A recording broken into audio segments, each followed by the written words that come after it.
Hi, I'm Josh. This is Free Tours by Foot, Brooklyn Heights, Brooklyn Bridge, and Dumbo tour.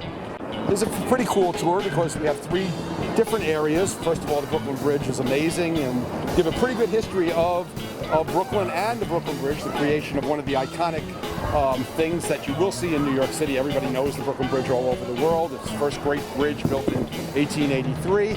We also go to Brooklyn Heights, which basically was the home of the great American literary figures. People like Truman, Capote lived in Brooklyn Heights. We stop at his house in Willow Street, where he wrote In Cold Blood and Breakfast at Tiffany's. Norman Mailer lived over there. Arthur Miller lived in Brooklyn Heights, and we show you where people lived. Some of the great churches in New York City. Brooklyn is the borough of churches.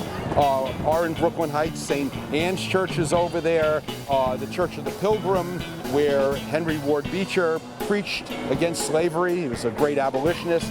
He had his church up here in Brooklyn Heights. And then at the end of the tour, we get down to Dumbo, and we spend some time in a neighborhood that was essentially old warehouses. I grew up in Brooklyn and Manhattan. When I lived in Brooklyn, this area was essentially a dump until the late 1990s, and it's been revitalized. It's one of the most expensive neighborhoods in New York City today.